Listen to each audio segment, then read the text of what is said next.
नमस्कार, मैं रचना शर्मा चढ़ती कला टाइम टीवी देख रहे सभी दर्शकों का स्वागत करती हूं। आप देख रहे हैं हरियाणा के समाचारों की शुरुआत से पहले एक नजर आज के मुख्य सुर्खियों पर।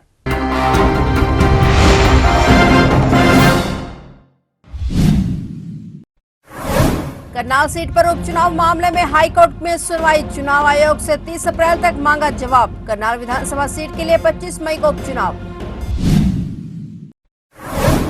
भ्रष्टाचारियों को बचाने में जुटा विपक्ष। विजय संकल्प रैली में गरजे मुख्यमंत्री नायब सैनी। सीएम ने की बंतो कोठारिया को भारी बहुमत से जिताने की अपील।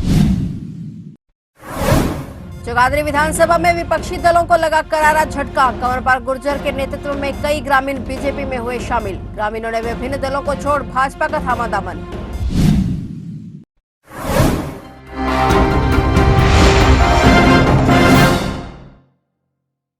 और अब समाचार विस्तार से। हरियाणा की करनाल विधानसभा सीट के लिए 25 मई को उपचुनाव होगा। यह सीट पूर्व सीएम मनोहर लाल के इस्तीफा देने के बाद खाली हुई थी। भाजपा ने सीएम नायब सिंह सैनी को उम्मीदवार बनाया है। हरियाणा में करनाल विधानसभा सीट पर होने वाले उपचुनाव को हाईकोर्ट में चुनौती दी गई थी। अब इस याचिका पर पंजाब एवं हरियाणा हाईकोर्ट ने चुनाव आयोग सहित अन्य प्रतिवादियों को 30 अप्रैल के लिए नोटिस जारी कर जवाब मांगा है। पंचकुला निवासी रविंदर सिंह ने एक जनहित याचिका दाखिल कर हरियाणा विधानसभा का कार्यकाल 1 साल से कम होने की दलील देते हुए चुनाव रद्द करने की मांग की थी। इस याचिका में बीते दिनों आए महाराष्ट्र के अकोला उपचुनाव को रद्द करने के मुंबई हाईकोर्ट की नागपुर बेंच के फैसले को आधार बनाया गया है। वहां पर भी विधानसभा कार्यकाल 1 वर्ष से कम होने के चलते उपचुनाव रद्द करने का आदेश जारी किया गया है।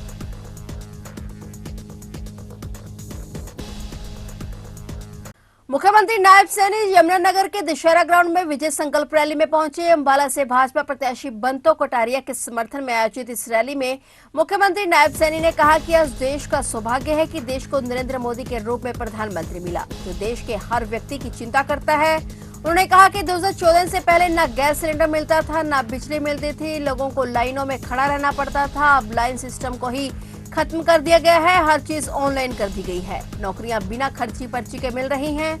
नायब सैनी ने कहा कि प्रधानमंत्री नरेंद्र मोदी अब तीसरी बार देश के प्रधानमंत्री बनेंगे, जो विकास की गति को आगे ले जाएंगे और 2047 तक विकसित भारत के सपने को पूरा करने में अपनी भूमिका निभाएंगे। सीएम नायब सैनी ने कहा कि रतनलाल कटारिया अंबाला से सांसद रहते हुए अपने क्षेत्र के विकास के लिए लगातार प्रयास करते रहे। अब उनकी पत्नी बंतो कोठारिया इस काम को आगे बढ़ाएंगी। उन्होंने लोगों से बंतो कोठारिया को भारी बहुमत से जिताने की अपील की। वहीं मीडिया से बातचीत करते हुए मुख्यमंत्री नायब सैनी ने कहा कि विपक्ष बुखला चुका है। विपक्ष अपने भ्रष्टाचारियों को बचाने में लगा हुआ है, जबकि प्रधानमंत्री नरेंद्र मोदी भ्रष्टाचार को खत्म करना चाहते हैं।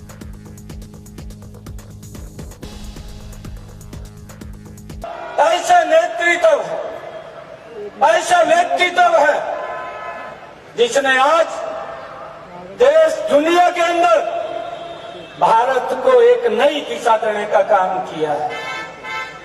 मुझे गर्व है ऐसे प्रधानमंत्री के ऊपर जिन्होंने भारत को एक नई दिशा दी है।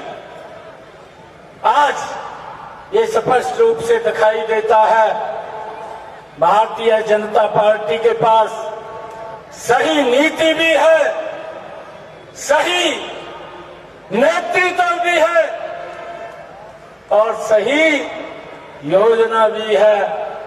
भाइयों, आज हम देख रहे हैं कि आज देश के अंदर जो पिछले 10 वर्षों में काम हुए हैं, आज लोगों के जीवन को सरल करने का काम, लोगों को कनेक्ट करने का काम इन 10 वर्षों में ये नरेंद्र मोदी की सरकार ने किया है। मुझे ध्यान में है जब मैं पंचकुला से चंडीगढ़ से चलता था और मुझे सहारनपुर जाना होता था तो बड़ी दिक्कत का सामना ये 2014 से पहले करना पड़ता था। 4-4 घंटे तो यमुनानगर में लग जाते थे। लोगों का समय भी बर्बाद होता था, लोगों का खर्चा भी ज्यादा हो जाता था, परंतु देश को एक नई दिशा देने का काम इन 10 वर्षों के अंदर नरेंद्र मोदी ने किया है। आज अगर पंचकुला से आप लोग चलते हैं, मात्र 1.5 घंटे के अंदर आप सहारनपुर को क्रॉस कर जाते हैं। ऐसा सरल ये लोगों के जीवन को करने का काम ये नरेंद्र मोदी की सरकार ने किया है। भाइयों, चाहे देश के अंदर नई नई योजनाएं बना करके गरीब व्यक्ति को उनका लाभ पहुंचाना है। आज देश के अंदर नरेंद्र मोदी जी के नेतृत्व में चाहे गरीब व्यक्ति को 5 लाख रुपए का आयुष्मान कार्ड की बात हो, चाहे गरीब व्यक्ति को 4 करोड़ से ज्यादा मकान बना करके देने का कार्य लगातार नरेंद्र मोदी की सरकार कर रही है, और चाहे हमारे किसानों को प्रधानमंत्री किसान सम्मान निधि दे करके उनको मजबूत करने की बात हो, और चाहे डबल इंजन की सरकार ने हरियाणा के अंदर हम सब देखते हैं, नहीं तो पूर्व की सरकारें, भाइयों, अगर एक बच्चे को नौकरी लेनी होती थी तो उसके पूरे परिवार को, पूरे गांव को चक्कर काटने पड़ते थे। परंतु इस डबल इंजन की सरकार ने, हमारे जो पूर्व मुख्यमंत्री आदरणीय मनोहर लाल जी ने ऐसा सिस्टम हरियाणा के अंदर बनाया कि आज गरीब का बच्चा भी बिना पर्ची, बिना खर्ची के हरियाणा सरकार के अंदर नौकरी लग जाता है। लोकसभा चुनावों के बीच जगाधरी विधानसभा में विपक्षी दलों को करारा झटका लगा है। कृषि मंत्री कंवरपाल गुर्जर के नेतृत्व में जगाधरी विधानसभा गांव बरौली बाजरा में ग्रामीणों ने विभिन्न दलों को छोड़कर भाजपा का दामन थाम लिया। इस मौके पर ग्रामीणों द्वारा कृषि मंत्री का जोरदार स्वागत किया गया। कंवरपाल ने कहा कि भाजपा सरकार बिना किसी भेदभाव के समान रूप से सभी जगह विकास कार्य करवा रही है। सबका साथ सबका विकास के नारे पर भारतीय जनता पार्टी आई थी और इसी नारे के साथ धरातल पर कार्य कर रही है। उन्होंने कहा कि भाजपा सरकार में विभिन्न योजनाओं का लाभ घर बैठे ही मिल रहा है, जनता खुश है। हाल ही में हिसार से बीजेपी के लोकसभा प्रत्याशी रंजीत चौटाला ने ब्राह्मण समाज को लेकर एक बयान दिया था, जिसके बाद वह विवादों में गिर गए थे। जब बयान ब्राह्मण समाज तक पहुंचा तो हिसार की ब्राह्मण सभा भड़क गई। सभा ने जिला ब्राह्मण धर्मशाला में एक मीटिंग की, जिसमें रोष व्यक्त किया गया। मामला ज्यादा तूल पकड़ता उससे पहले ही रंजीत चौटाला का बयान सामने आ गया, जिसमें उन्होंने कहा कि मेरी जुबान फिसलने से कोई गलत शब्द निकला हो तो उसे मैं वापस लेता हूं। रंजीत चौटाला ने साफ कह दिया कि अगर मेरी जुबान फिसलने से ब्राह्मण समाज के लिए कोई गलत शब्द निकला हो तो मैं उसे वापस लेता हूं। मैं ब्राह्मण समाज से आस्था रखता हूं और उनकी हमेशा इज्जत करता हूं। आज यानी 1 अप्रैल से गेहूं की सरकारी खरीद शुरू हो गई है। गेहूं की खरीद को लेकर अंबाला मंडी में सुबह से ही मंडी प्रशासन और पूरा स्टाफ किसानों के इंतजार में बैठा रहा, लेकिन कोई भी किसान अपनी फसल मंडी में लेकर नहीं पहुंचा। मंडी सचिव का कहना है कि शायद अभी किसानों को अपनी फसल लाने में 1 सप्ताह का समय लग सकता है, क्योंकि अभी किसानों ने गेहूं की कटाई शुरू ही नहीं की। अभी गेहूं की फसल पूरी तरह से पकी नहीं है, लेकिन सरकार द्वारा हर साल 1 अप्रैल से गेहूं की सरकारी खरीद शुरू हो जाती है, जो लगभग 15 मई तक जारी रहती है। इस दौरान किसान अपनी फसल अंबाला जिला में स्थित लगभग 15 मंडियों में लेकर आते हैं, जिसे सरकार पोर्टल के जरिए खरीद लेती है। आज 1 अप्रैल है।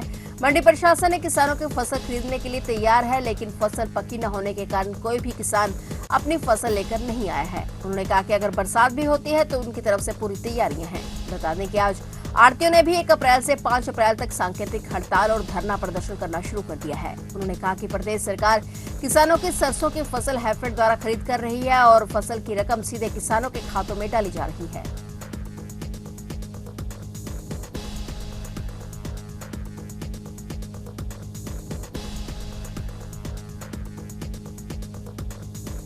बहादुरगढ़ में छुट्टी पर आए बीएसएफ के जवान ने घर में पंखे से फंदा लगाकर जान दे दी। घटना के पीछे घरेलू कहासुनी है या फिर कोई वजह है, इसको लेकर थाना लाइन पार पुलिस जांच कर रही है। जानकारी के मुताबिक मूल रूप से गांव कुलासी के रहने वाले कृष्ण बीएसएफ के मुख्य सिपाही के पद पर तैनात थे। वह लाइन पार के वार्ड 6 की वत्स कॉलोनी में अपने घर पर परिवार समेत रह रहे थे। कृष्ण ने अपने कमरे को बंद करके पंखे में रस्सी बांधकर फंदा लगा लिया, इससे उनकी मौत हो गई। वे 2 बच्चों के पिता थे। इस घटना की सूचना मिलने पर पुलिसकर्मी मौके पर पहुंचे। पुलिस ने शव को कब्जे में लेकर पोस्टमार्टम करवाकर परिजनों को सौंप दिया है।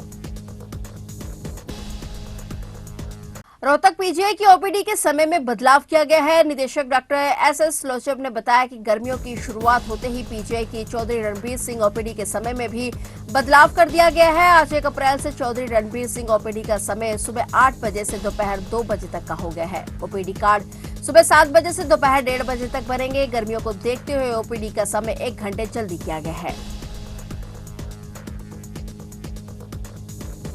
रोहतक जिले के गांव रिठाल फोगाट निवासी पूर्व पंच पर फायरिंग करने का मामला सामने आया है। वारदात के समय पंच अपनी पत्नी के साथ कमरे में बैठा हुआ था।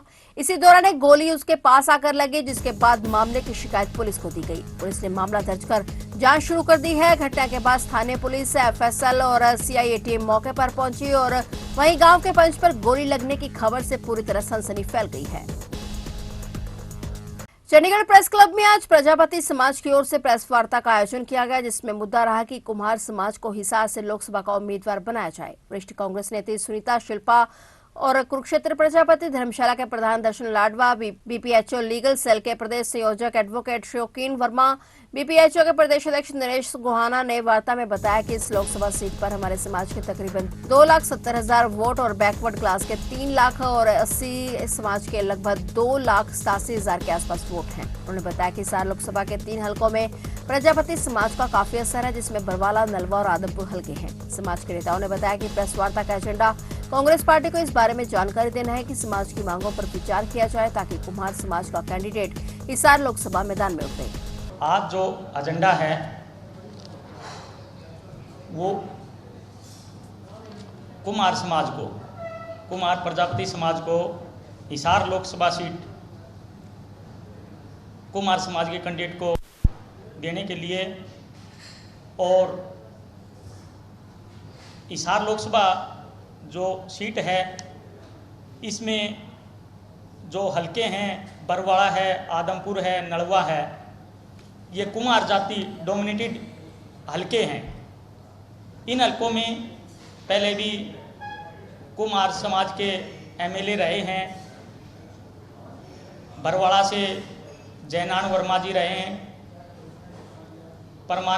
प्रोफेसर परमानंद जी रहे हैं और रामनिवास घोडेला रहे हैं। जयनारायण वर्मा नलवा से हमारे प्रेजेंट सरकार में डिप्टी स्पीकर रणवीर गंगवा जी रहे हैं।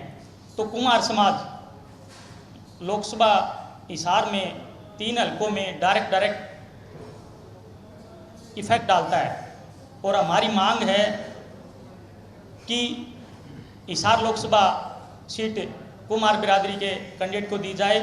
पूर्व मुख्यमंत्री मनोहर लाल के पूर्व प्रतिनिधि संजय बटला ने कहा कि आज के दौर में देश और समाज को भ्रष्टाचार दीमक की तरह नष्ट कर रहा है। इस बीमारी से संक्रमित होकर लड़ना जरूरी है। आज भ्रष्टाचार भारत में अपनी जड़ें मजबूत कर चुका है और राष्ट्र के प्रति प्यार और समर्पण का भाव भ्रष्टाचार के खिलाफ लड़ाई में सशक्त हथियार बन सकता है। संजय करनाल मानव सेवा संघ के सभागार में anti corruption bureau of India द्वारा भ्रष्टाचार के खिलाफ लड़ाई लड़ने वाले योद्धाओं को सम्मानित करने के लिए आयोजित कार्यक्रम में बतौर मुख्य अतिथि बोल रहे थे।